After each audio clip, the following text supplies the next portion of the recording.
Ini semester pertama ya,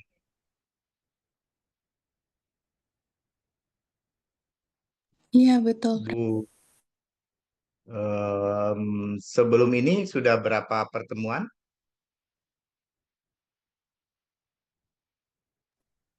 Ada yang bisa jawab? Bu Sarah, ada berapa pertemuan? Untuk VK 4 kali pertemuan, Prof. 4 kali ya. Oke, berarti eh, dari saya ada tiga ini ya, tiga pertemuan. eh, dan apa namanya sehari ini sekali saja. Yang lainnya ada di em, Live Unpad ya. Jadi nanti tolong dicari di Live Unpad. Eh, kemudian yang berikutnya, berapa orang yang tidak bisa akses ke Live? Ada yang tidak bisa akses ke Live Unpad? Masih ada?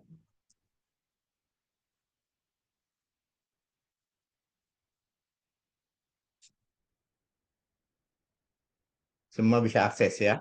Baiklah, kalau bisa akses. Kita akan mulai 1,5 jam ini.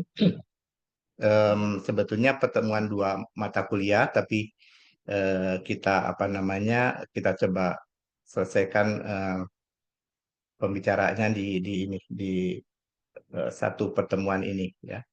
Nanti sisanya ada di eh, Live Unpad ya untuk satu kali pertemuan lagi.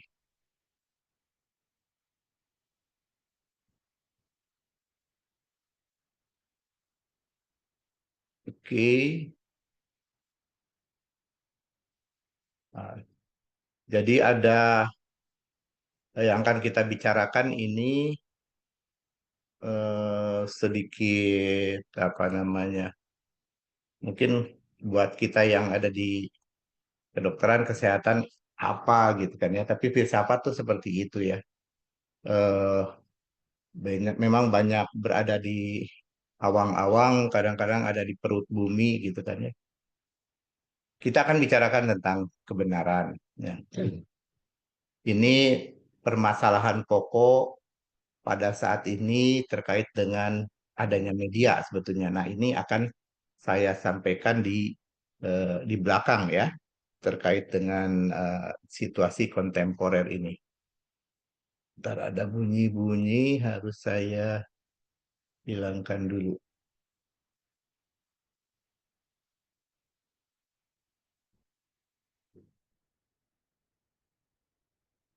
Oke, pada saat ini juga banyak fenomena sedang mencari kebenaran ya. Kasus mantan gubernur kita ya, kasus apa namanya yang terjadi yang membuat saya sedih, malu ya, kesel ya terkait dengan eh, mahasiswa kita ya di yang sedang belajar di RSHS FK Unpad. Oke ya, kebenaran itu apa sih? Ya, nah kenapa kita bicara kebenaran? Jadi ternyata ketika kita belajar tentang filsafat, yang pertama kali pertanyaan mendasar dalam filsafat itu adalah apa sebenarnya kebenaran? Ini ya yang akan saya sampaikan sekarang.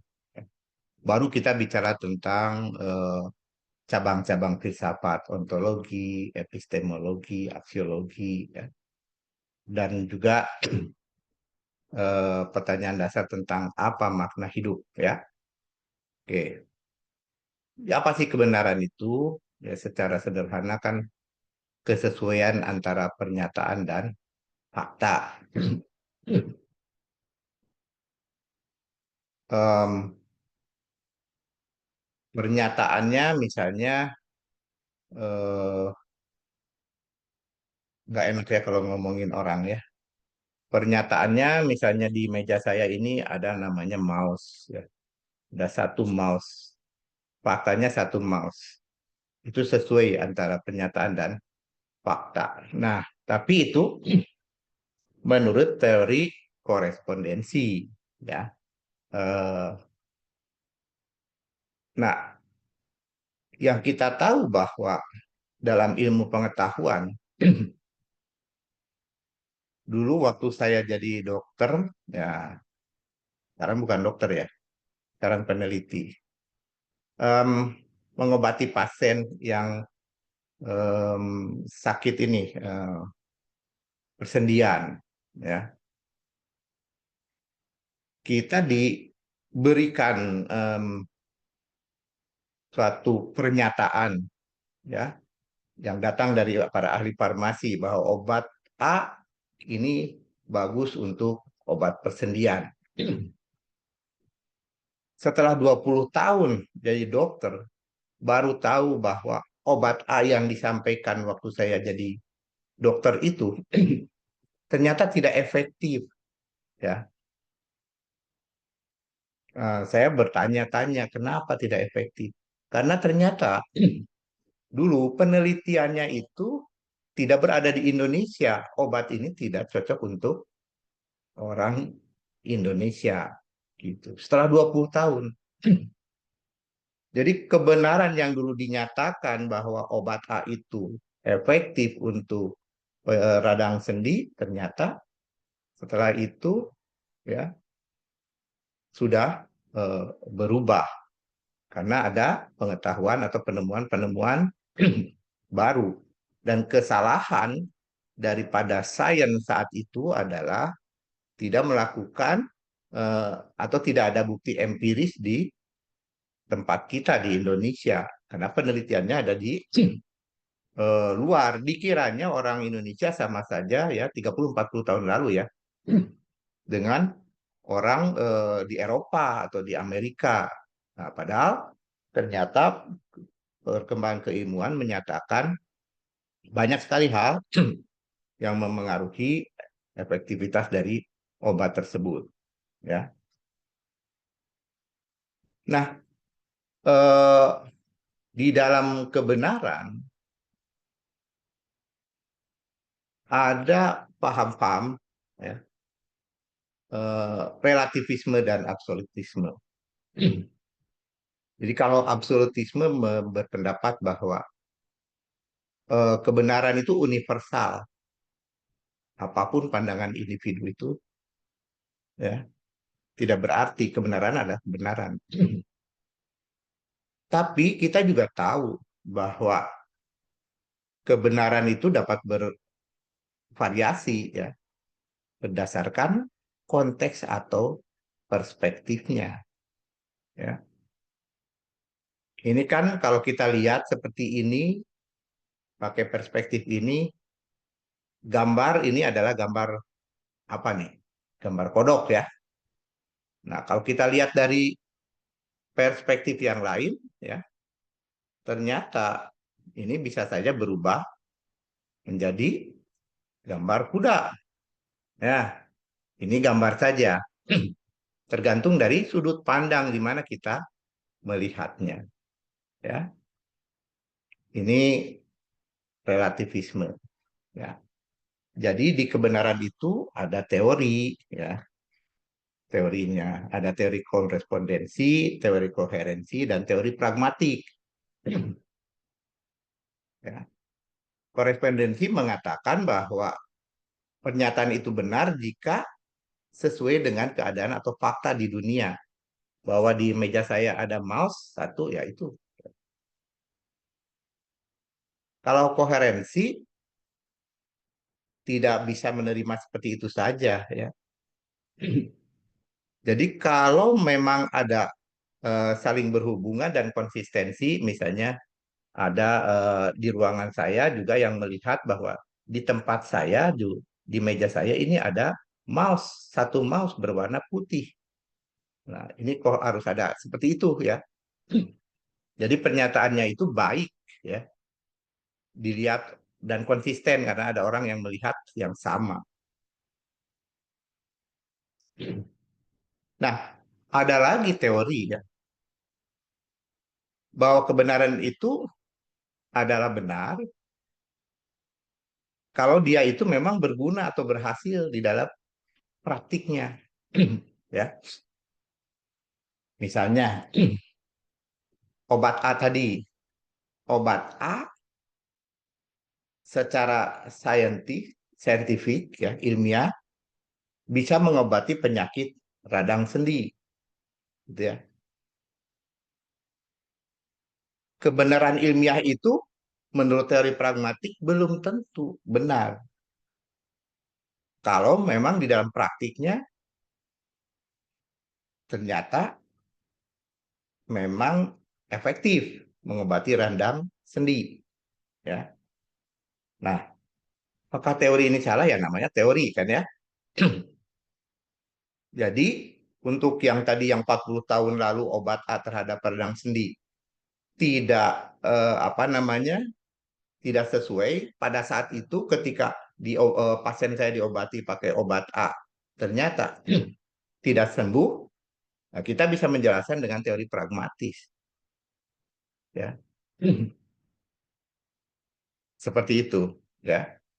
Dan faktanya em, teknik apa atau keilmuan atau sains yang ada pada saat itu belum sampai pada eh, pembuktian kebenaran bahwa obat A itu terbukti ampuh pada satu penyakit. Ya. Oke. Jadi itu adalah teori yang eh, mesti Anda bisa kuasai ya, atau pahami minimal ya. Kenapa kita harus mempelajari teori-teori yang tiga tadi ya, agar kita bisa memahami ya, menjelaskan realitas kenapa sih masyarakat itu masih merokok gitu kan. Sudah tahu merokok itu berbahaya misalnya. Tapi kenapa mereka masih merokok? Merokok di dekat anak lagi. Ya banyak dokter juga ya, teman saya yang ahli jantung, nah itu sering berdebat dengan saya ya tentang rokok. Dan argumennya juga tidak main-main, pakai argumen ilmiah ya. Karena memang eh, faktor individu juga memengaruhi damage yang terjadi ketika merokok. Tapi kalau dari public health, ya ada hal lain bahwa merokok juga tidak apa secara public health komunitas asap rokoknya itu bisa membuat masalah pada orang lain, perokok pasif misalnya. Di dalam hal ini kita bisa memahami dari teori-teori yang tiga tadi menjelaskan ya kebenaran tersebut ya seperti apa. Ketika teman saya itu mengatakan saya sudah puluhan tahun merokok sampai saat ini tidak masalah. Tapi saya sebagai individu ketika merokok itu efek pada diri saya sendiri. Teman saya tidak. Karena saya alergi, beliau tidak. Tapi akhirnya sampai pada satu saat setelah puluhan tahun ya teman saya pensiun ya dia harus dioperasi ya jantungnya ya. Nah, jadi ternyata pembuktiannya itu baru setelah itu. Jadi teori pragmatik pada saat sebelumnya, jauh sebelumnya itu tidak menyampaikan bahwa kebenarannya itu merokok tidak apa-apa. Tapi setelah sekian tahun, beliau harus pasang ring yang banyak, gitu kan ya. Seperti itu. Nah, dengan teori kebenaran ini juga kita bisa mengevaluasi pernyataan-pernyataan tentang kebenaran itu ya. Eh, Gunakanlah pendekatan tiga teori tadi ya. Kemudian bisa dipakai untuk pengembangan ilmu pengetahuan ya. Eh, Misalnya terkait dengan konsistensi ya, teori konsistensi.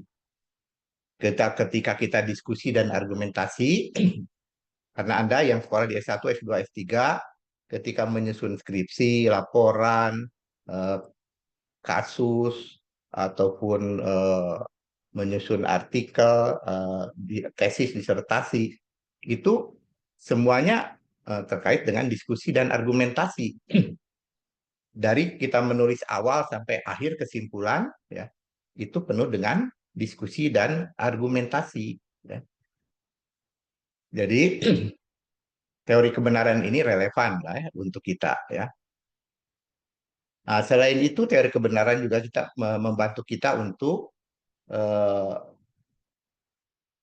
terkait dengan etika dan moralitas. Kemudian bagaimana berkomunikasi yang efektif, ya, eh, dan yang jelas ini kritik dan refleksi, ya.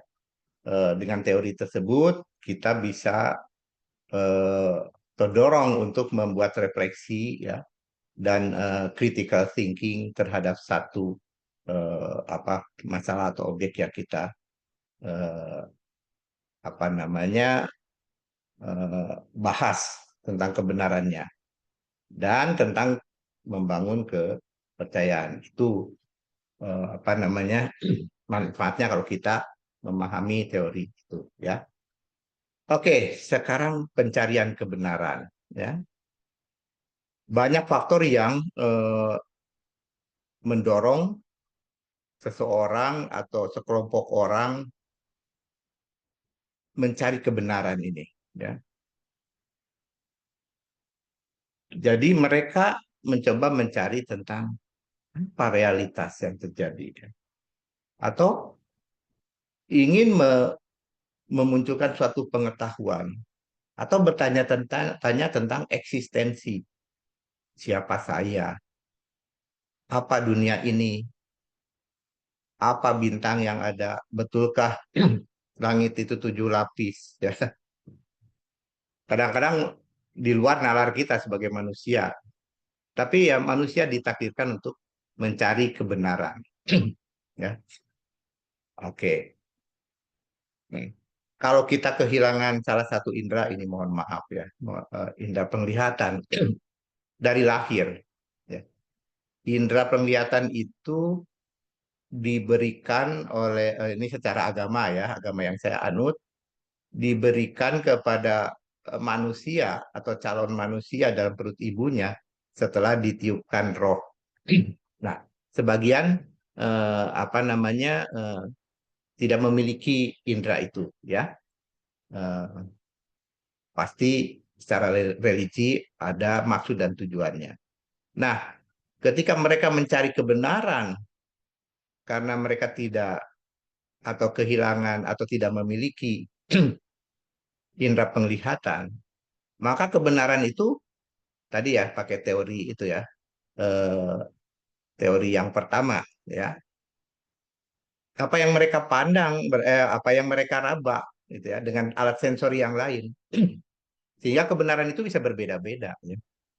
Kita bisa menyatakan bahwa gajah itu adalah suatu makhluk yang bisa bergerak besar sekali gitu kan, ya. Kalau yang di punggung bisa katakan ada bagian kerasnya, kalau yang di perut lunak banget gitu. Kalau yang pegang di taring adalah dingin, keras, ya, dan ujungnya tajam. Nah, kalau nanti pernyataan kebenaran tentang gajah itu adalah seperti tali, itu yang pegang ekornya.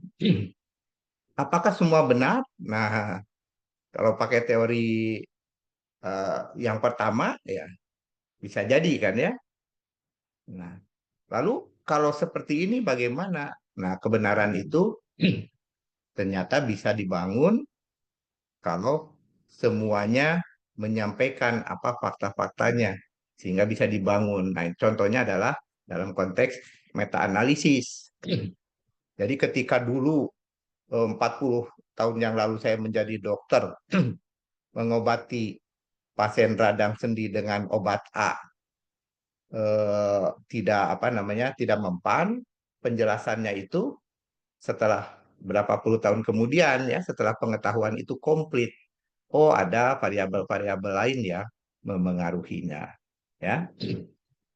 Nah, kenapa manusia itu eh, ingin mencari kebenaran? Ada rasa ingin tahu, ya. Kemudian eh, manusia itu ingin memecahkan masalah, ya,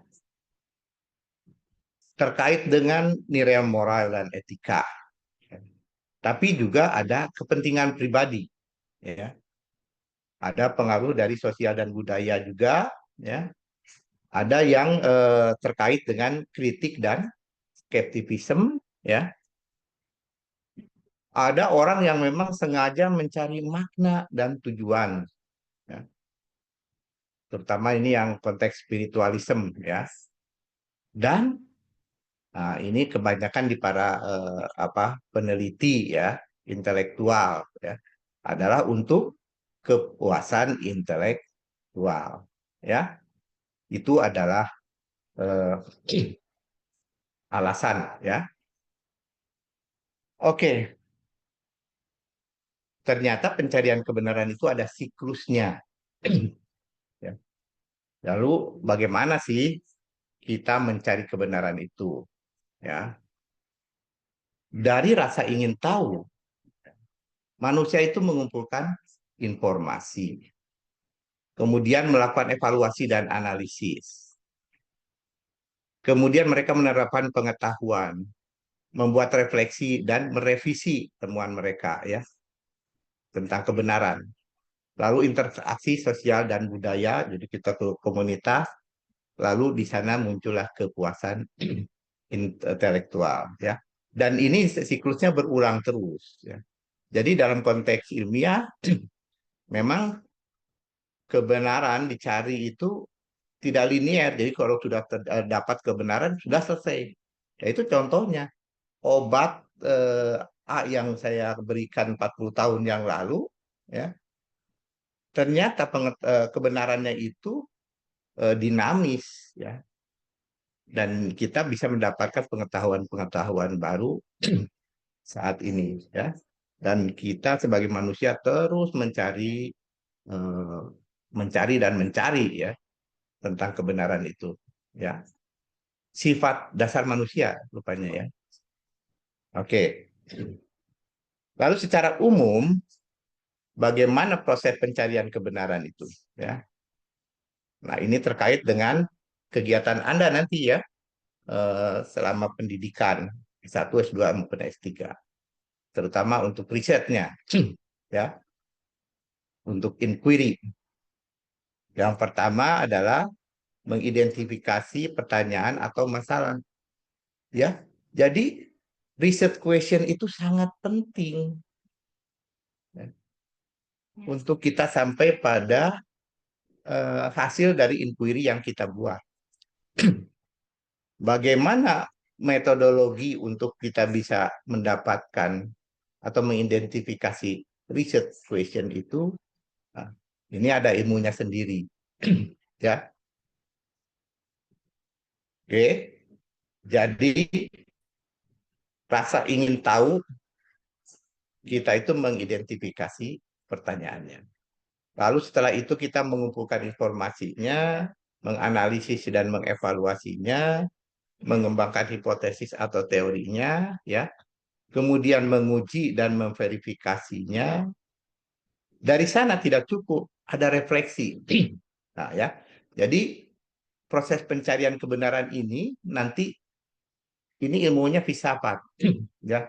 Coba Anda terapkan ketika Anda menyusun tesis, skripsi ataupun disertasi, ya. Contoh diskusi dan kolaborasi. Ini akan ada bagaimana peran literatur, peran supervisor kita, peran peer. Kemudian yang berikutnya yang sering dilupakan, kontekstualisasi. Seringkali kita mengatakan misalnya begini, secara statistik obat A mengobati permasalahan eh, penyakit X, ya, terbukti secara empiris, ya, dengan statistik, ya. P-value-nya 0,001. Ya. Di mana kita mengerjakannya? Di RSHS. Nah, konteksnya kan itu RSHS, walaupun itu secara statistik katanya dilakukan inferensi generalisasi. Ya, nah, ternyata kita harus ingat kontekstualisasi ini penting. Nah, ternyata obat A yang 40 tahun yang lalu saya terapkan dalam praktek kedokteran terhadap radang sendi tidak berefek terhadap penyakit. Konteksnya adalah di Indonesia, penelitiannya ada di luar. Di zaman dulu ini filsafat ilmunya kurang diterapkan dalam praktek eh, apa inquiry ataupun penelitian. Ya. Nah, kita mesti juga apa namanya memahami ya, bahwa selalu ada ketidakpastian ya, dalam pencarian kebenaran. Mari kita buktikan di dalam statistik ya. Kalau untuk umum ada 95% confident interval. Jadi kita percayanya hanya 95%. Apalagi untuk obat ya. 99% harus dicapai ya. Eh, Ketidakpastian yang harus di apa terbukti itu eh, hanya 1%. Kalau untuk umum 5%.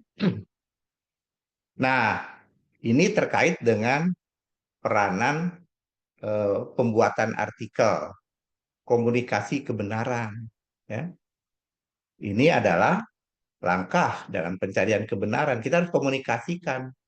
Bisa jadi kebenaran yang kita sampaikan berbeda di tempat lain. Ya. Atau kita buktikan bahwa, atau kita komunikasikan bahwa kebenaran itu ternyata di tempat lain juga sama ya, terbukti. Oke, ya. Oke, baik tadi dikatakan bahwa kebenaran ini dinamis dan tidak linear, sehingga kita harus melakukan interaksi yang berkelanjutan. Kadang juga kita bisa mendapatkan penemuan tak terduga, ya. Sehingga ini eh, apa namanya kita mengatakan bahwa eh, kita membuat hipotesis. Ternyata dari penelitian kita menemukan hal-hal yang lain. Contoh kita menggali tambang lah ya, Freeport. Menggali tambang Freeport, katanya tujuannya mencari tembaga. Yang didapatkan adalah emas dan uranium. Dan itu udah puluhan tahun dibawa ke Amerika ya. Ya, penemuan tak terduga. Sebetulnya yang bernilainya bukan tembaganya, ya, yang lebih bernilainya. Ternyata emas dan uranium. Ya. Nah, kemudian hipotesis juga kita jangan terlalu yakin, taklid. Ya. Makanya selalu ada sikap skepticism di dalam ilmuwan. Ya. Karena pemahaman ini ya, dinamis dan tidak linear ini, kita bisa jadi harus merevisi hipotesis kita. Ya. Kemudian tadi pengaruh konteks dan perspektif, keterbatasan pengetahuan, hasil dari proses refleksi, ada evolusi pemikiran, ya banyak sekali ya evolusi pemikiran kita dalam dunia apa namanya eh, di jasad denik ya sampai alam ini banyak sekali evolusi pemikiran yang kita pelajari setiap dekadenya ya.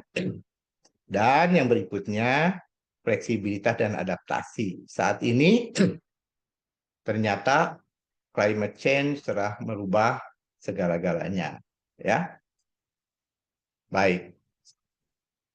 Tuh ya. Ada yang bertanya?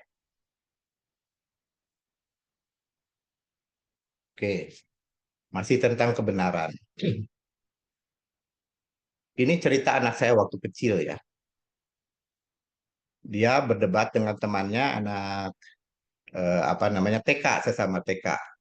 Sekarang anak saya udah jadi spesialis bedah ya.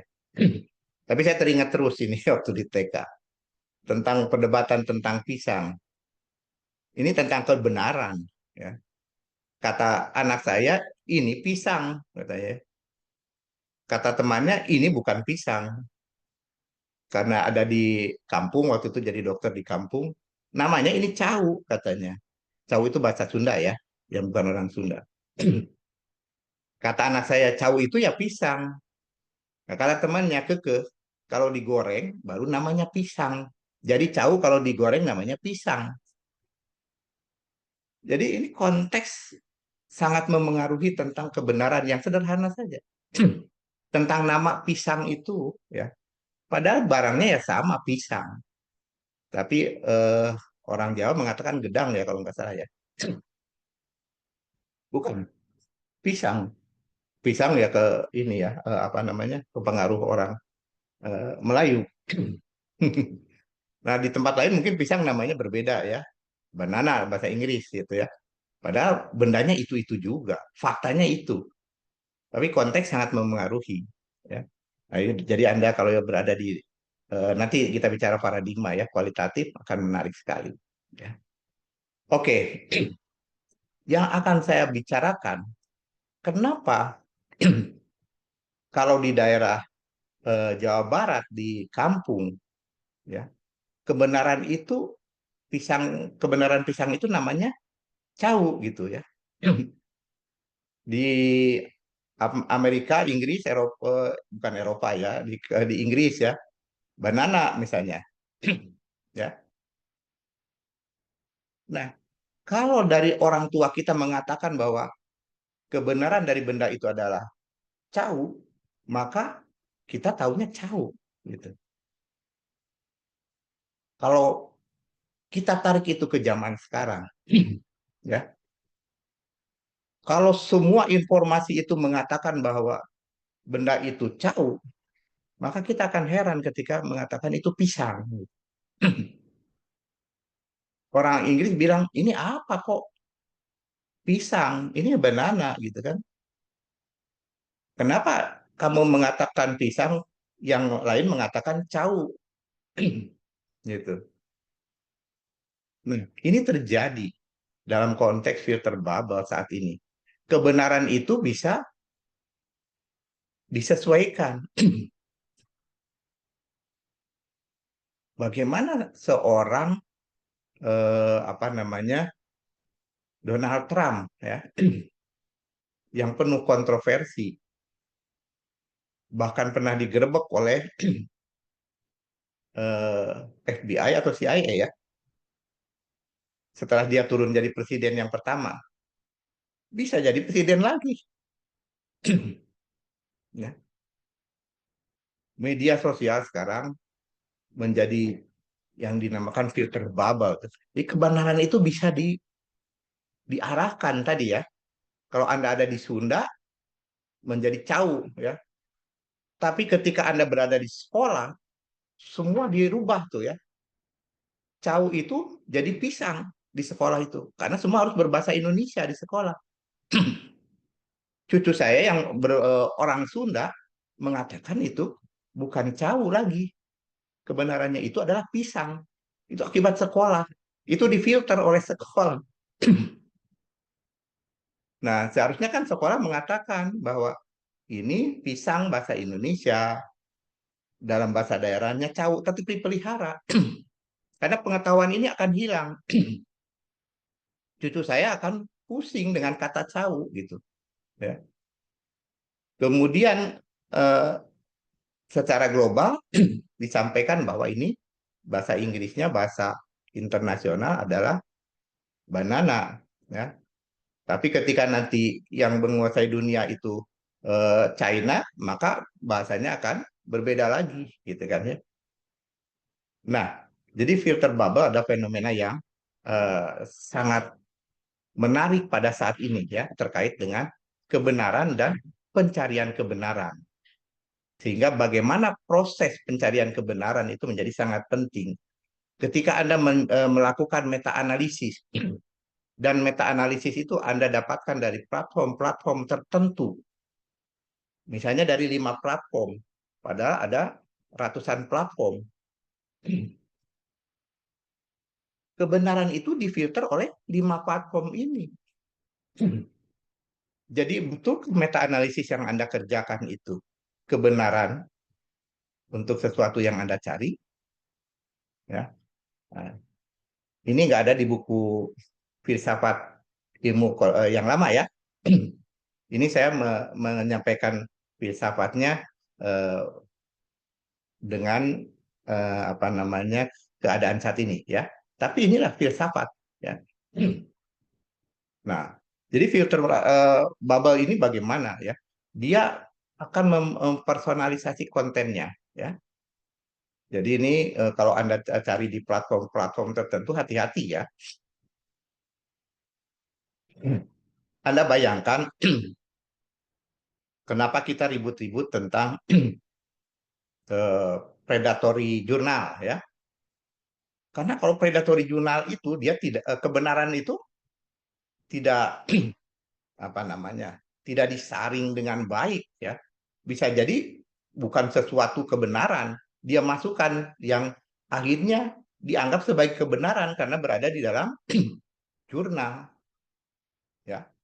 Seperti saat ini kan ada yang sedang membelokkan sejarah Indonesia ya, sejarah keagamaan di Indonesia. Hampir-hampir saja semua terjadi dan itu saya melihat betul di apa namanya di lingkungan saya ya eh, bagaimana sih eh, persepsi ataupun pendapat ataupun eh, apa namanya pengetahuan tentang sesuatu itu ya telah dirubah oleh sekelompok orang. Ini mengerikan ya.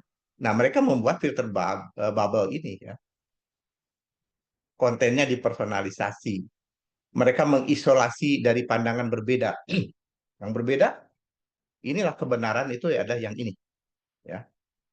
Lalu mereka juga bisa memengaruhi opini dan perilaku ya. Nah, Anda banyak menggunakan googling ya, mesin pencari Google. Eh, nah, si Google ini, Google apa namanya mesin pencari ini bisa saja ya, hanya eh, apa mereka mencarikan yang sesuai dengan apa kecenderungan kita. Oke, media sosial. Anda berada di dalam WhatsApp grup yang pro Jokowi, akan muncullah itu ya. Kebenarannya itu yang pro Jokowi. Yang WhatsApp grup Prabowo ini pada era tahun lalu nih ya, akan muncul kebenaran itu ada Prabowo. Tapi akhirnya semua kecelek ya, bahwa kedua-duanya sekarang bersatu gitu kan. Jadi kebenaran pada saat itu tuh disesuaikan. Ini dipakai banget di politik ya. Nah, dengan demikian nanti Anda bayangkan kalau dalam konteks keilmuan ya, filter bubble ini terjadi polarisasi sosial dalam keilmuan juga memungkinkan ya. Dan kita menjadi kurang diskusi kritisnya ya. Bisa terjadi misinformasi ya. Caranya bagaimana kita carilah sumber yang beragam ya. Kemudian ada kesadaran diri ya dan ada pengaturan preferensi ya. Ini yang penting untuk kita ya. Nanti di konteks mencari pengetahuan misalnya ketika membuat literatur review ya atau scoping review ya. Oke. Oke. Jadi fenomena filter bubble ini dengan pencarian kebenaran di kita dalam konteks filsafat ya. Pencarian kebenaran itu memerlukan akses terhadap berbagai perspektif dan informasi. Ketika kita terjebak dalam filter bubble, kita akan kehilangan kesempatan ya. Untuk apa? Mengeksplorasi argumen dan bukti yang memperluas pemahaman ya tentang sesuatu ya. Karena gara-gara si filter bubble ini ya. Ada keterbatasan akses terhadap informasi. Kemudian pada pembentukan keyakinan ya. Bisa jadi kita tidak terbuka terhadap pandangan yang berbeda. Kita berdebat, akhirnya bertengkar ya. Ini ya. Kemudian terjadi polarisasi, ya, misinformasi dan kualitas pengetahuan itu menjadi apa namanya tidak terjamin lagi, ya, karena tidak ada kritis terhadap itu. Ya. Nih, di dalam filsafat, ya, refleksi diri dan kesadaran akan bias pribadi ini adalah kunci untuk mencapai pemahaman yang lebih dalam. Kita harus menyadari tentang filter bubble ini, ya. Kita harus aktif mencari informasi dari berbagai sumber dan berbagai perspektif. Jadi jangan sombong, ya, ketika kita sudah menemukan hipotesis kita terbukti. Really? Terbukti? Apakah Anda tidak terjebak dalam filter bubble? Gitu ya. Nah, ternyata pada saat ini fenomenanya tidak hanya eh, filter bubble tadi. Ada yang dinamakan echo chamber. Jadi hati-hati ya ketika Anda mencari kebenaran, ya. Kalau industri menyampaikan bahwa inilah kebenarannya, obatnya yang benar adalah ini. Terus ya, kuat semakin kuat apalagi punya uang yang banyak. Nah, ini akan mengakibatkan juga bias ya dari kebenaran itu. Jangan dengarkan yang hasil industri lain. Ah, itu mah penelitiannya di negara dunia ketiga. Kita kan di apa penelitiannya di Amerika, di Eropa. Waduh, ya. Itu karena echo chamber ya yang apa ditiupkan oleh orang-orang yang memang mempunyai power untuk itu. Ya. Kemudian juga hati-hati terhadap misinformasi dan disinformasi. Coba Anda lihat Instagram sekarang. Pada satu saat di Instagram mengatakan bahwa makanlah sayuran hijau. Sayuran hijau, healthy food, ini bermanfaat untuk tubuh kita. Di saat yang lain akan muncul lagi. Healthy food itu belum tentu healthy. Anda mau apa? Ya, bingung masyarakat ini, ya. Oke. Sehingga mereka mencari kebenaran sangat sangat sulit, ya. Yang ekstrim adalah bahwa bumi ini datar ternyata bukan milik orang Indonesia saja, ya. Bukan di negara Konoha saja, ya. Ternyata juga di negara-negara baju masih ada yang berpendapat bahwa dunia itu datar, termasuk dokter, ya. Oke.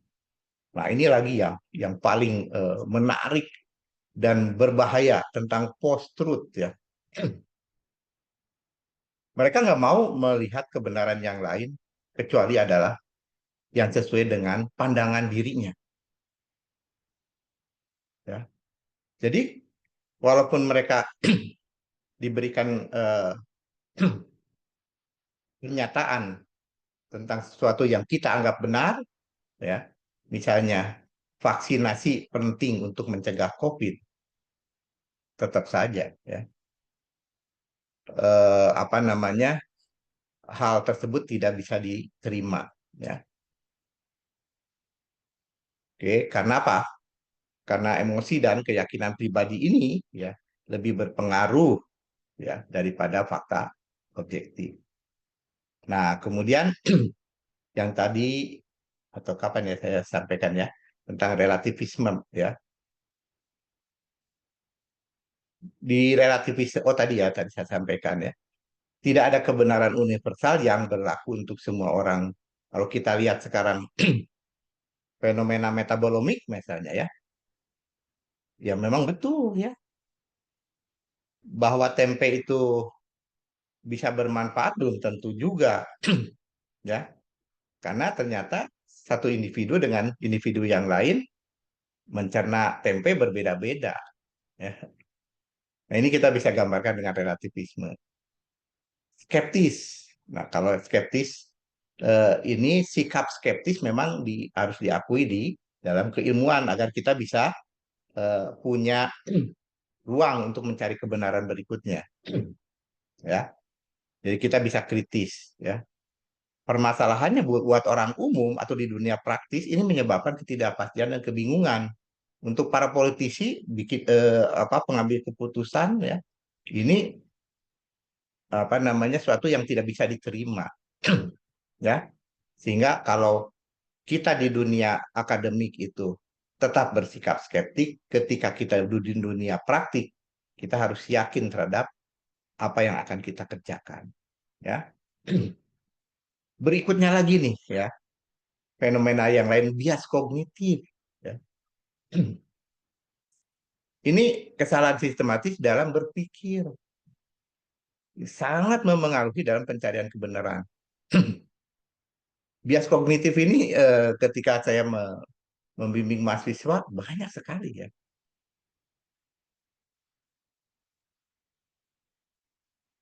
Nah, bisa jadi konfirmasi bias, ya, atau bias kelompok, ya. Ini bias kognitif ini. Ini mesti hati-hati, ya. Eh, Sebagai pembimbing saya mesti betul-betul memahami tentang fenomena-fenomena ini, ya. Oke. Oke. Fenomena tersebut ya bisa memengaruhi cara kita memahami dan mencari kebenaran. Jadi hati-hati, sekali lagi hati-hati, ya. Bagaimana kita harus mencari banyak sumber informasi dalam literatur review, ya. Kita harus yakinkan bahwa kita tidak terjebak, ya. Kemudian harus lebih kritis, selalu reflektif, ya, untuk mencari pengetahuan dan pemahaman kita ini. Ya, oleh karena itu penting sekali ketika kita menyampaikan tentang komunikasi hasil pencarian pengetahuan tadi dalam bentuk publikasi artikel.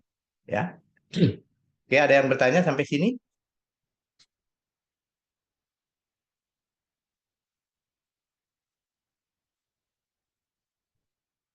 tentang kebenaran, pencarian kebenaran, fenomena-fenomena baru dan pencarian kebenaran. Ya, kita dapat merasakannya saat ini. Mohon maaf kalau di apa namanya buku-buku filsafat kontemporer tidak ada Anda temukan tadi, ya, Echo Chamber, Chamber dan lainnya, karena itu adalah eh, fenomena kontemporer saat ini. Oke, nah kita akan bicarakan cabang filsafat nanti di ya, bicara tentang ontologi, epistemologi, aksiologi, ya. Kita akan masuk dulu, ya, sesi berikutnya ke apa namanya paradigma penelitian, penelitian karena ini praktis, ya, praktis.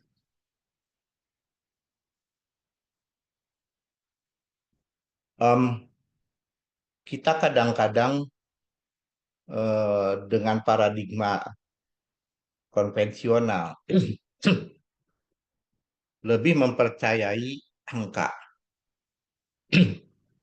Tapi kalau Anda lihat, ya, angka tersebut, ya, yang disampaikan oleh Donald Trump misalnya, ya, kenaikan tarif, angka-angka itu seperti tidak ada artinya. Minggu kemarin dia mengatakan kenaikan tarif untuk Indonesia 30 berapa persen, 38 atau 32%. Hari kemarin ya katakan, oh, dan dia mengejek ya seluruh negara yang lain. Ketika Cina membalas dengan eh, menaikkan tarif untuk produk Amerika 125%, itu kata-kata juga, ya, walaupun di dalamnya ada angka. Maka langsung Donald Trump menurunkan menjadi 10% kecuali Cina. Nah, jadi kata-kata ini, ya, saya sangat khawatir gitu kan. Kalau seorang eh, ada yang mengatakan Donald Trump itu sosiopat dan sekarang dia memegang kunci nuklir gitu. Sementara China sudah sangat kuat. Bagaimana kalau mereka berperangnya tidak ekonomi, berperangnya adalah nuklir, ya. Sementara China sudah menggandeng Rusia. Makanya Donald Trump sekarang bersahabat, mendekati Putin, Rusia, ya. Mungkin itulah ya, Rusia bisa menjadi penengah ini dua gajah ini, ya. Tapi kata-kata itu bukan main. Seseorang yang sebelumnya dikatakan apa, tidak boleh, apa namanya, misalnya ya, bersentuhan tangan dan sebagainya karena bukan muhrim, ya, laki dan perempuan. Ketika menikah cukup dengan kata-kata.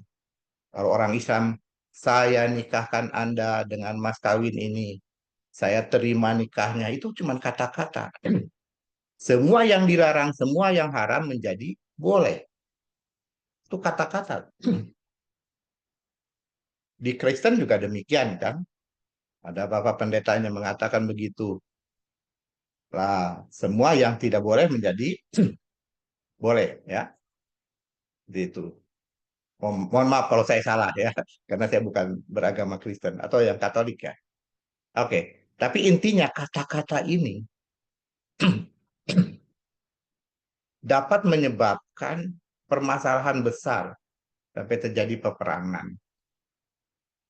Gambar juga ya, bagaimana gambar ini, nah, ini kebetulan employee-nya dokter, ya. Ini manajemennya manajemen yang punya rumah sakit.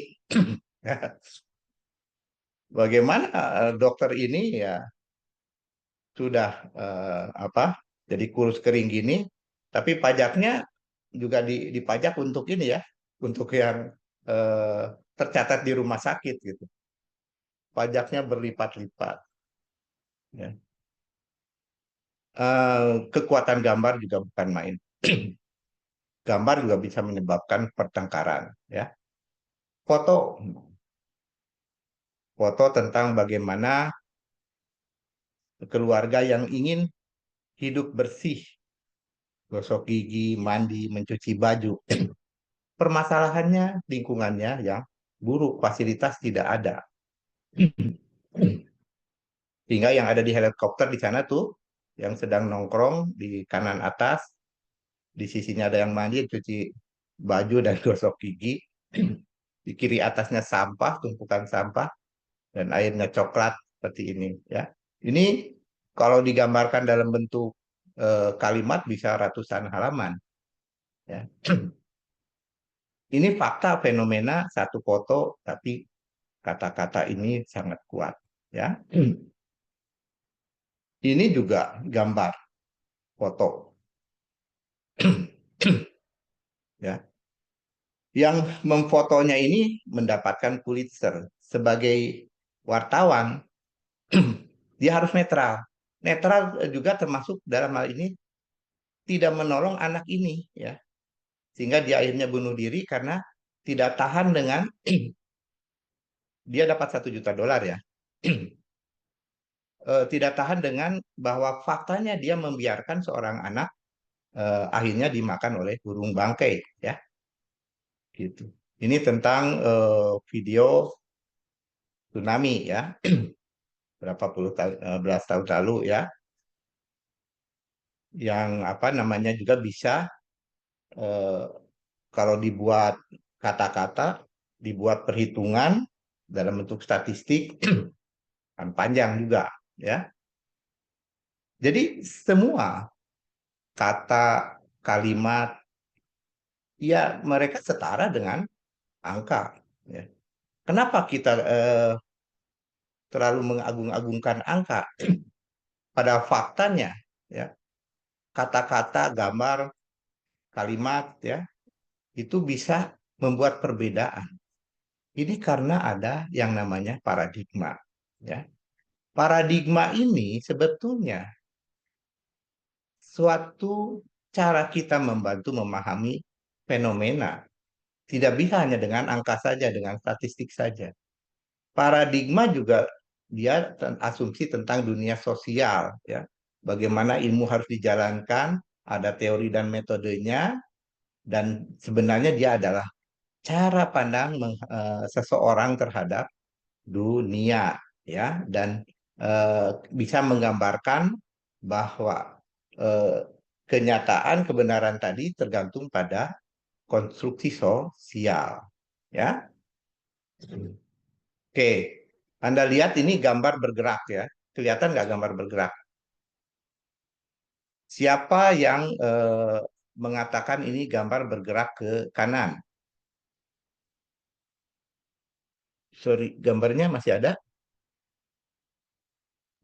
Masih, Prof. Oke. Ada yang melihat dia bergerak ke kanan?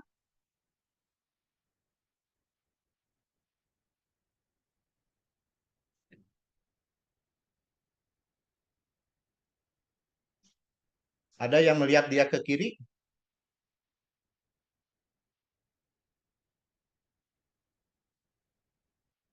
Ada nggak yang melihat ke kiri? Ada yang bisa melihat dia bergerak ke kanan dan ke kiri juga? Yang salah gambarnya ataukah Ke kanan, kepala Anda? ke kiri. Bisa ya? Dokter Dias bisa ya melihat ya? Dia ke kanan dan ke kiri. Ya. Jadi di masyarakat kita didominasi oleh otak kiri. Yang mana berpikir konkret, logik, matematik, dan ilmiah. Ya. Nah ini keterkaitan dengan fungsi dari otak kita ya, yang otak yang sebelah kiri itu lebih ke arah linear thinking, sedangkan yang kanan itu holistic thinking ya. Nah, ini berpengaruh terhadap paradigma atau cara pandang terhadap sesuatu ya. Kita mengenal cara pandang tersebut yang linear thinking itu disebutnya sebagai positivis ya. Sedangkan yang kanan itu naturalis ya. Positivis itu tadi yang terkait dengan angka, matematik, statistik. Tapi naturalis itu terkait dengan etnografi, kualitatif, ya, seperti itu. Ya. Nah, pada saat ini dunia sudah tidak lagi otak kiri, otak kanan. Keduanya digunakan dalam pencarian kebenaran atau epistemologi ataupun metodologi. Sehingga paradigma ini ada digunakan kedua-duanya sesuai dengan kebutuhan, ya. Jadi zaman dulu kita memang eh, mencari kebenaran itu dengan cara trial and error, ya. Kenapa ini ada orang sakit jiwa pada zaman dulu ya, sebelum pengetahuan itu berkembang? Maka orang sakit jiwa itu di kepalanya dibuka lah ya, sehingga banyak artefak-artefak yang memperlihatkan kepala ditata ya, ke tempurung kepala ya, tengkorak, karena orang mencari apa yang menyebabkan seseorang itu sakit jiwa ya. Nah, setelah itu muncullah apa namanya tentang pengetahuan ilmiah itu harus objektif ya. Namun cara pandang bahwa sains itu harus objektif terbantahkan sendiri karena tidak bisa objektivitas secara total. Maka pada saat ini muncullah post positivis ya, kaum post positivis atau pahamnya adalah post positivism ya. Tapi di sisi lain peneliti etnografi kebenaran itu tergantung kontekstual, maka muncullah paradigma naturalistik ya. Betulnya ini sejak lama. Paradigma naturalistik dalam bentuk pendekatan etnografi misalnya dipakai oleh para penjajah dari Eropa ya untuk menguasai negara-negara yang lain atau kerajaan-kerajaan yang lain ya, termasuk Indonesia. Pendekatan untuk menjajah Indonesia itu menggunakan keilmuan ini ya, etnografi ya, dengan paradigma naturalistiknya ya.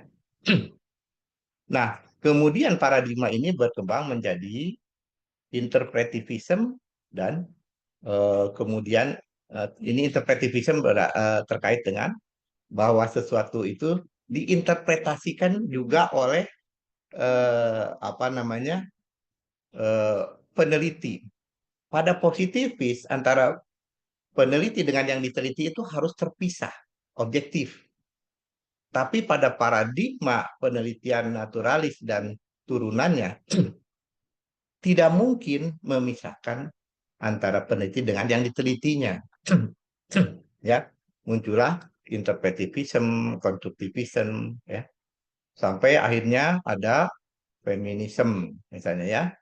Eh, Feminisme itu bukan terkait dengan feminisnya, ya, tapi atau keperempuan, tapi feminisme itu terkait dengan kecenderungan paradigma untuk berpihak pada orang-orang minoritas, ya, kelompok minoritas, anak-anak, perempuan, orang miskin, sehingga kebenarannya dibungkus, dijahit oleh paradigma tersebut.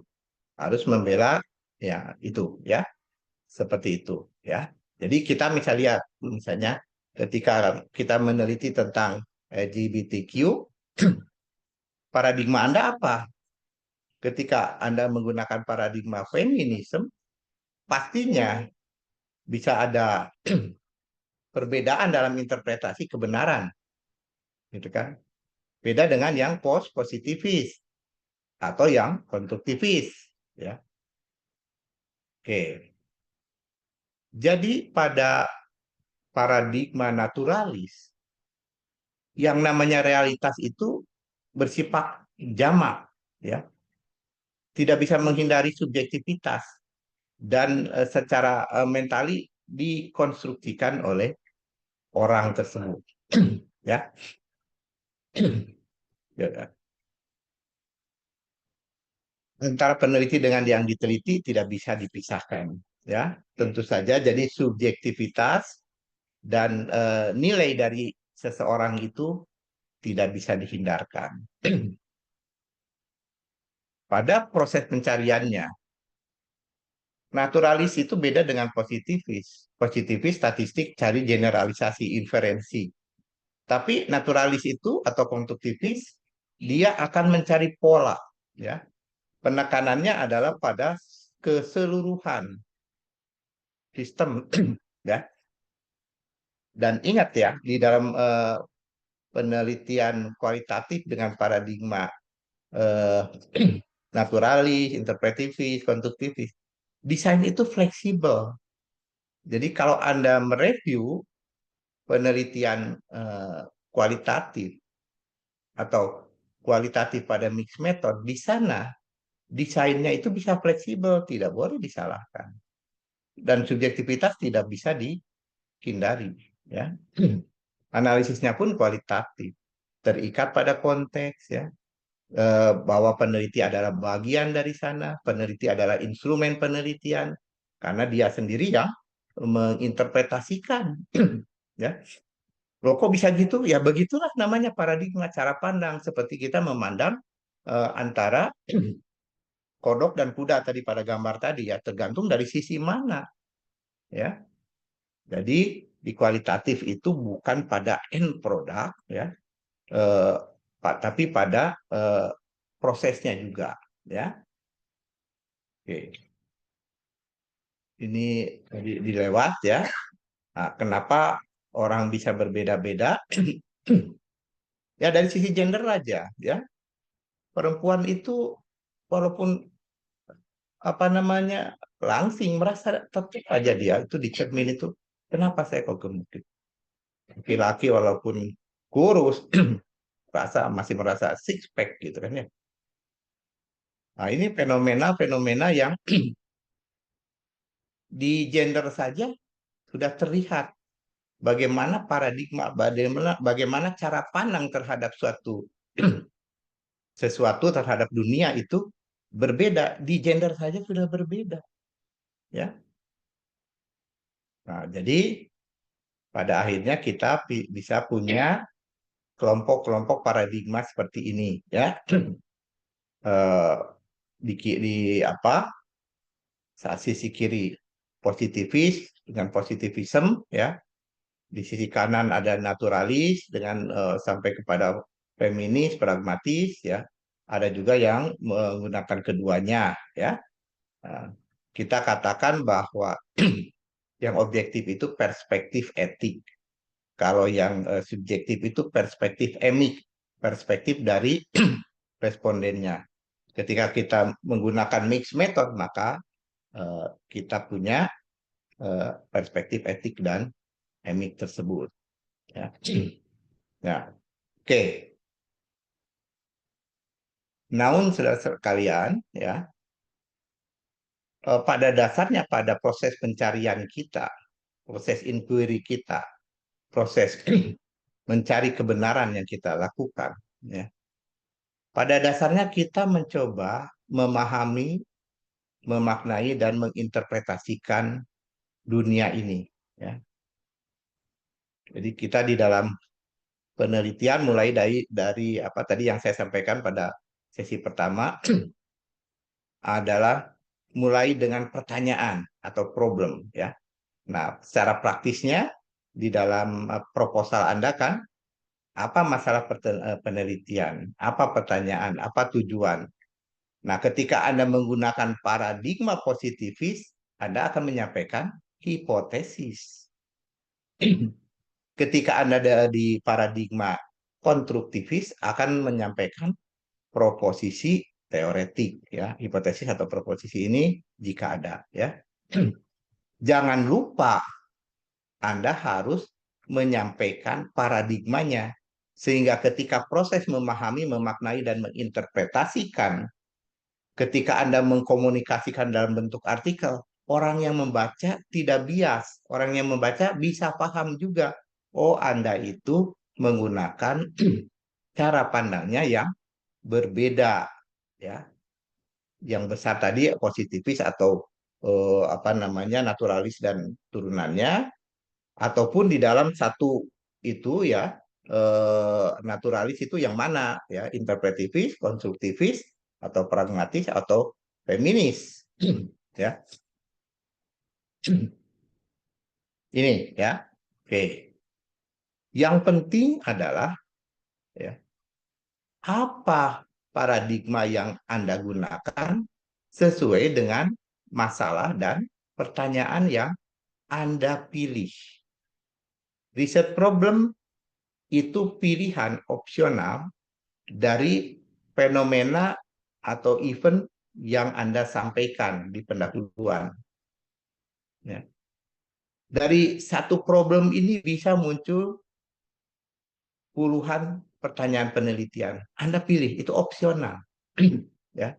Nah, ketika Anda sudah menetapkan apa pendekatan, apa paradigma yang sesuai untuk pertanyaan itu, itulah yang harus Anda pilih.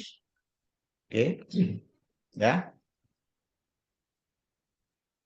Oke. Jadi ini Anda bisa baca nanti ya, kuantitatif dan kualitatif. Jadi terkait dengan filsafat, kuantitatif ini sebetulnya menggunakan model deduktif ya. Jadi teori ini diuji oleh peneliti ya, sehingga kita menggunakan hipotesis ya. Kita menggunakan instrumen untuk mengukur variabel di dalam teori itu. Lalu menguatkan, membatalkan atau memunculkan teori. Ini model deduktif biasanya pada penelitian kuantitatif. Tapi pada penelitian kualitatif ya, dengan paradigma yang berbeda, mulainya daripada mengumpulkan informasi ya, sampai kepada di prosesnya adalah research question, melakukan in-depth interview, FGD dan sebagainya, lalu dianalisis, coding, categorizing dan sebagainya, lalu pattern matching, menyusun teori. Di model induktif justru bisa kita mengembangkan teori atau pattern ya dengan teorinya, bisa memunculkan pemahaman baru, teori baru dan bisa memproduksi hipotesis. Ya. Jadi Dalam proses pencarian kita bisa menggunakan deduktif, bisa menggunakan induktif, ya, sehingga kita bisa mendapatkan pengetahuan baru, ya. Ini perbedaan induktif dan deduktif itu, ya. Oke. Nah, namun ada keterbatasan dari kualitatif. Kualitatif itu di ujung-ujungnya hanya bisa sampai teori, ya. Sedangkan kuantitatif, ya, bisa membuat inferensi, ya, yang sering kita sebut generalisasi dan sampai pada evaluasi, ya. Itu dari sisi pemahaman. Nah, ini satu hal yang sangat penting tapi sering terlupakan, seolah-olah kita sudah tahu tapi kita sebenarnya tidak paham. Kita sering mengatakan tadi juga disebutkan variabel dalam teori. Variabel itu apa sebetulnya? Nah, saudara-saudara sekalian, dunia kita tuh ada dua. Ada dunia empirical dan dunia theoretical. Ini tolong konsentrasi, ya, dan dengarkan. Kalau direkam, dengarkan sekali lagi. Supaya tidak salah. Dunia empirikal adalah dunia yang dapat disentuh oleh uh, indera kita. Ya, kita masih punya 15 menit lagi. Sedangkan dunia theoretical lebih bersifat abstrak. Oke. Di dunia empirical kita mengenal, kalau kata Pak Gibbs ini, skor, atau kita lebih mengenal sebagai variabel. Variabel skor di dunia empirical itu, di dunia abstrak namanya konsep. Ya, namanya konsep. Variabel kaitannya dengan variabel yang lain namanya hipotesis. Di dunia teoretikal, konsep dengan konsep namanya proposisi teoretik. Ya. Jadi ketika Anda eh, membuat konsep penelitian, ya, kerangka konsep penelitian berarti abstraksi daripada variabel. Kalau Anda mau melakukan kuantitatif, konsep dengan konsep namanya proposisi teoretik. Kalau Anda akan melanjutkan dengan kualitatif, tapi akan menjadi hipotesis, ya, kalau Anda melanjutkan dengan apa, kuantitatif, ya. Mudah-mudahan bisa dipahami, ya. Jadi kerangka variabel berarti hipotesis, kerangka konsep proposisi teoretik. Karena kita belum mengukur, kita sering menamakannya konsep tersebut, konsep saja. Padahal itu adalah variabel. Lalu apa variabel itu? Tolong dengarkan saya, ya. Karena ketika saya menguji S3 sekalipun, bicara sangat canggih, variabel-variabel, tidak ada satupun yang bisa menjawab pertanyaan saya dengan proper. Anda bicara variabel itu, apa sih variabel? Dengarkan ini, ya, untuk beberapa menit, ya, tentang variabel. Ini serius, ya, karena selalu salah. Ya. Tidak hanya di Unpad saja, ketika saya nguji di universitas lain, hebat-hebat, ya, keilmuannya dan sebagainya, tapi tidak tahu apa itu variabel. Jadi bicara variabel selama ini apa?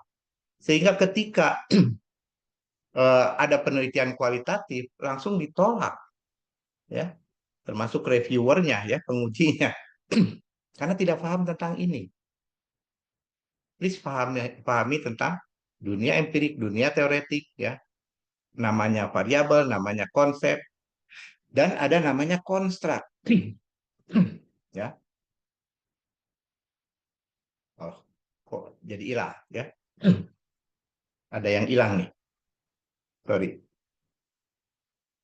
Variabel adalah atribut yang memiliki variasi. Ingat itu ya. Variabel di dalam dunia teoretik namanya konsep. Variabel yang tidak bisa diukur langsung namanya konstruk. Oke, maaf kalau sudah pernah mendengar kuliah saya, tapi saya akan sampaikan kali lagi ya. Sekarang kalau kita punya namanya batu. Batu ini variabel, konsep, atau konstruk.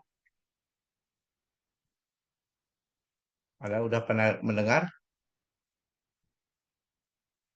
Oke, Katarina Dondi.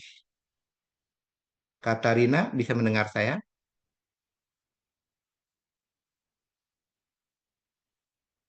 Oh, sedang diskusi. Atau Gabriela Nataya Siahaan. Batu, ya. Batu itu variabel, konsep, atau konstruk. Tadi Prof izin menjawab variabel Ya, agak keras. variabel konstruk Prof. Konstruk, ya. Pernah dengar dari saya atau tahu sendiri? Baru dengar ini Prof. Oke. Ratri Sintia. Siap, Batu Prof. itu variabel, konsep, atau konstruk. Em, Menurut saya konstruk, Prof, karena tidak bisa diukur ya, Prof. Mohon arahannya, Prof. Tidak bisa diukur langsung. Oke. Kalau gitu, apa ininya? Apa variabelnya dari batu itu?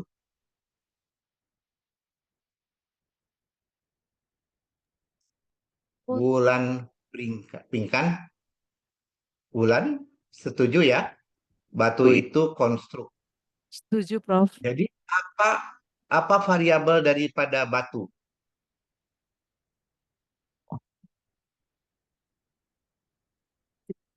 Ukurannya mungkin Prof. Jadi nama variabelnya apa? Permukaan batunya Prof. Izin. Nama variabelnya adalah Dan permukaan batunya Prof. ukuran Ukuran batu. batu. Ya. Ya. Jadi coba Anda lihat lagi skripsi Anda, tesis Anda ya yang sudah S3 ya atau yang sedang S3. Benar nggak Anda menamakan variabelnya?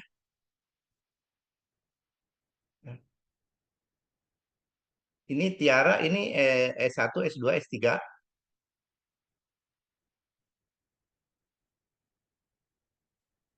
Tiara S1, S2, S3 atau Iya, Prof. PPDS, Prof. spesialis?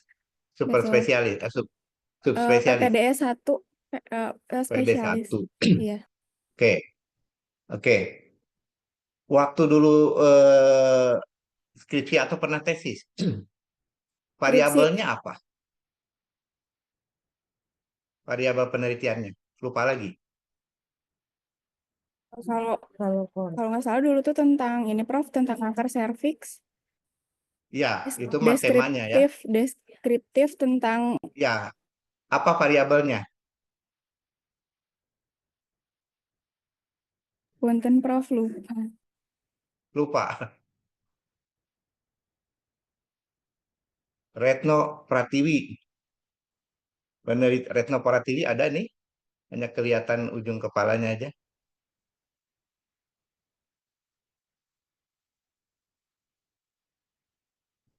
Septian Andriani. siap Prof. Waktu penelitian yang sebelumnya, apa variabel yang digunakan? Yang waktu S2 analisis. Ini Aduh, S3 atau S2? S3 Prof. Sekarang yang sekarang aja Ya, mungkin lupa lagi yang S2-nya oke, lupa. yang sekarang aja. Yang sekarang, Iya, yang sekarang. yang sekarang itu Ap- yang sekarang izin Prof, saya ininya berkaitan dengan physical activity program for autis untuk meningkatkan kebugaran fisik dan keterampilan sosial pada anak autis. izin Prof. Oke. Jadi variabelnya apa saja? Physical activity dan kebugaran Ya. mungkin Prof. Oke. Physical activity. Physical activity itu adalah konstruk, konsep, atau variabel. Em, yang bisa diukur tuh konsep. Kalau konsep berarti tidak bisa diukur ya? Eh, yang tidak bisa diukur itu konstruk ya Prof. Ada. Tidak bisa diukur konstruk. Konsep juga Ya. tidak bisa diukur. Berarti variabel. Kan teoretikal, abstrak, bukan untuk diukur Nah, ya. konsep itu. Physical activity yang diukurnya physical activity dengan Berarti kebugaran. itu variabel. Variabel berarti ya betul Prof. Ya, kalau Ya. physical activity bagaimana mengukurnya? Physical activity. Nanti yang ingin dilihatnya untuk olahraga pada anak autis itu misalnya dari berlari misalnya. Nah, nanti dilihat dari Oke, tanda-tanda jadi vital. physical activity ada punya variabel berlari. Physical aktivitasnya mah tidak bisa diukur kan ya? Ya betul betul betul betul Prof. Jadi physical activity itu adalah konstruk. Siap siap Prof. Oke, Siap siap dia Prof. memiliki variabel tadi satu berlari. Kemudian apa lagi? Misalnya berlari, kemudian Jangan misalnya, ya tapi dari siap hasil studi literatur, physical activity itu terdiri dari variabel lari atau berlari kemampuan berlari. Berlari itu kan proses, proses kegiatan, kemampuan. kemampuan Iya, berlari. Jadi, kemampuan. jadi kemampuan berlari bagaimana mengukurnya? Nanti dilihat ada yang berapa meter begitu, Prof. Observasi Observasi. berarti bukan kemampuan berlari, tapi jarak lari. Oh, siap. Siap, Bisa Prof. dipahami sekarang ya? Siap, siap, Prof. Siap, Ini Prof. saya serius banget ya. Mendalam, betul, Ini betul, saya Prof. serius banget untuk ini. Jadi please jangan ngobrol dulu buat yang sedang ngobrol. Karena sampai S3 pun masih belum bisa memilah mana konstruk, mana konsep, mana variabel. Sehingga nantinya bias. Ya. Jadi physical activity itu adalah konstruk. Ya. Kemudian dia mempunyai konstruk lagi kemampuan berlari. Kemampuan berlari itu masih konstruk karena variabelnya adalah jarak berlari. Kemudian bisa juga waktu lari gitu kan ya. Diukur kan waktunya berapa menit gitu kan. Jaraknya berapa. Jaraknya berapa? Betul, Nah, siap. itulah variabelnya, Bu, ya. Ya.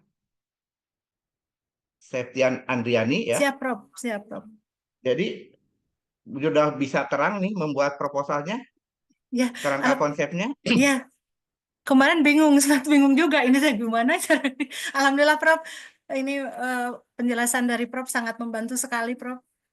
Jadi kita petakan dulu konsepnya, kerangka konsepnya buat ya. Bahwa physical activity ini kan dari studi literatur ya. Itu memiliki konstruk lagi kemampuan berlari. Ada lagi misalnya kemampuan apa lagi?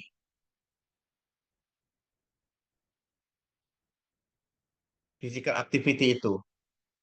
Aktivitas sehari-hari ya. Kemudian apa lagi ya?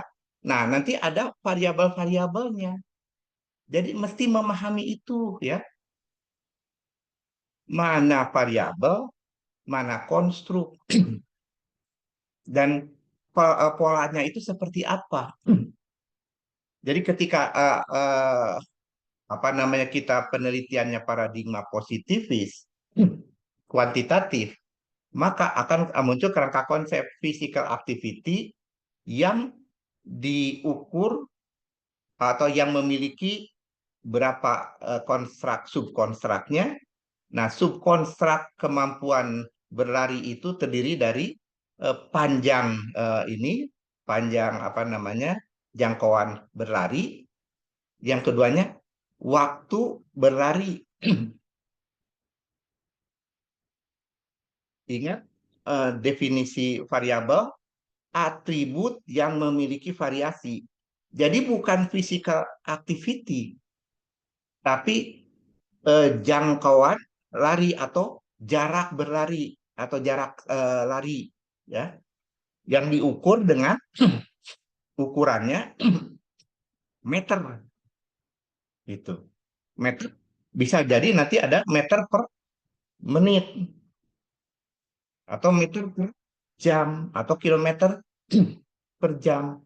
Itulah variabelnya. Jadi jangan salah mengatakan apa variabelnya. Variabelnya adalah jarak lari, waktu lari.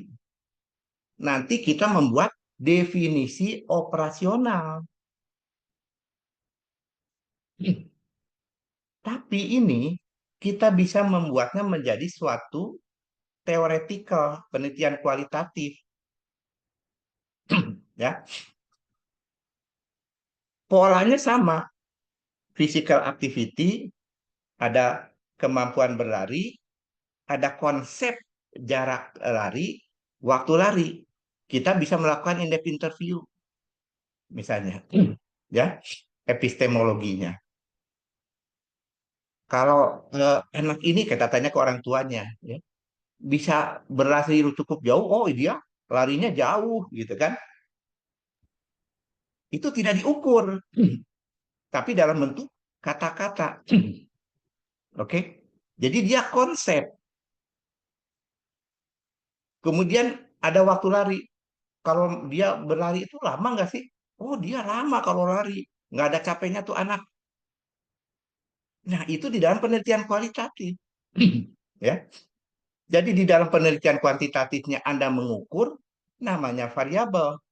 Di dalam penelitian kualitatif, itu Anda membuat, apa namanya, mengobservasi kah dalam bentuk kata-kata, gambar, foto, dan sebagainya. Ketika Anda menggabungkan keduanya, mengukur dan mengobservasi, namanya mixed method, concurrent mixed method.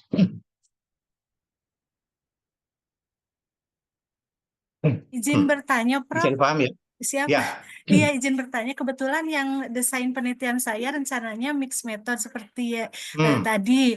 Nah, jadi mungkin nanti dalam penjabaran hasilnya itu kuantitatif dulu begitu, Prof, baru kualitatif yang berdasarkan hasil observasi, in-depth interview, sehingga melahirkan tema begitu, Prof, untuk pemaparan menuliskan hasilnya, atau seperti apa ya, Itu Prof? adalah desain penelitian. Ini kita masuk kepada epistemologi. Bagaimana Anda mendapatkan pengetahuan, epistemologinya seperti apa, lalu diterjemahkan dalam bentuk metodologi. Di sana ada desain. Ya, kembali kepada the hammer and the nail. Nail kuku ya, hammer itu palu. Tergantung palunya. Tergantung pakunya Anda memalu itu. Anda bisa membuat kuantitatif, kualitatif, atau mixed method. Tergantung riset question yang Anda ajukan. Ya, Anda bisa saja namanya concurrent mixed method. Di kuantitatifnya seperti ini, ya, di kualitatifnya seperti ini. Lalu interpretasikan keduanya. Atau Anda bisa tanyakan dulu kepada orang tuanya, lalu diukur. Namanya sequential exploratory mixed method. Lalu bisa jadi seperti ini ya, the hammer and the nail-nya. Anda ukur dulu. Setelah diukur dapat hasil. Mengapa hasilnya begini? Sequential explanatory mixed method. Yang mana yang benar? Tergantung Anda membuat riset question-nya. Seperti yang saya sampaikan tadi adalah opsional. Ya. The hammer and the nail. Oke. Tapi inti dari sini, dari sesi yang paling akhir ini, saya harap semua paham tentang apa yang Anda katakan.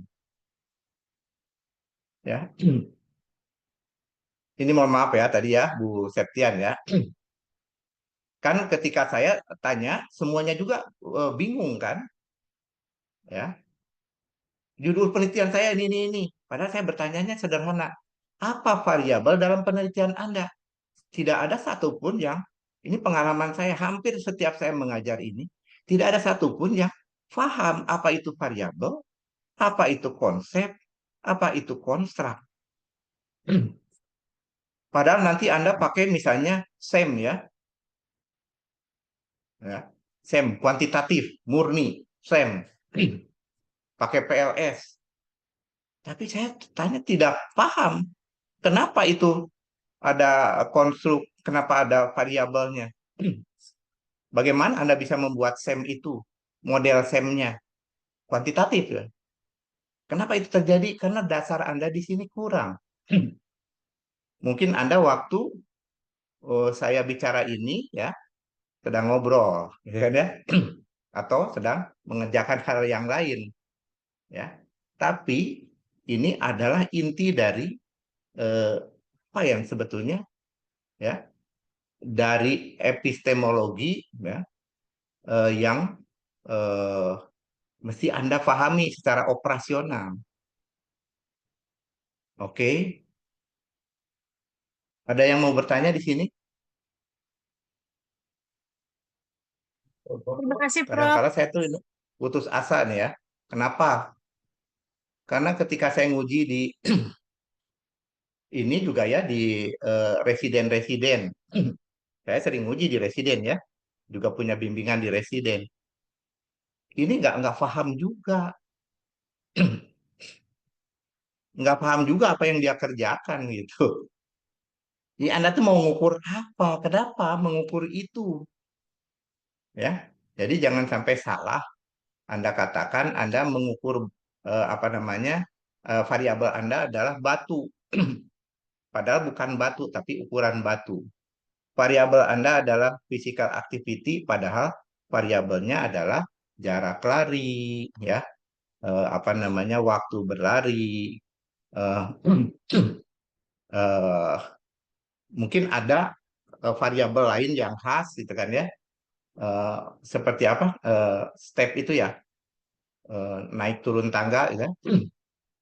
Naik turun tangga itu apa namanya? Nama variabelnya. Itu kan diukur langsung, gitu kan? Jadi physical activity-nya itu adalah konstruk. Ya. Oke. Ya, mudah-mudahan sampai sini tidak ada lagi kesalahan-kesalahan yang Anda buat ya. Dan apa namanya? Tidak juga dikoreksi oleh pembimbingnya ya atau supervisornya.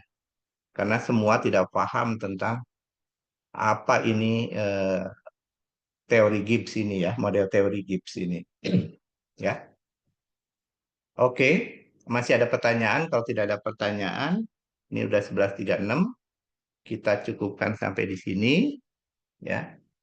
Sampai bertemu di live Unpad. Ini ada apa di sini? Oke, ya sampai bertemu di live Unpad. Jangan lupa daftar hadir karena prodi Anda meminta ya untuk kehadiran Anda. Buktinya adalah foto dan daftar hadir ya di Pak Sandra. Terima kasih Pak Sandra atas bantuannya. Ini ada 64 orang ya dari berbagai ini prodi ya. Assalamualaikum warahmatullahi wabarakatuh. Waalaikumsalam Waalaikumsalam warahmatullahi warahmatullahi wabarakatuh. wabarakatuh. Terima kasih banyak, Prof.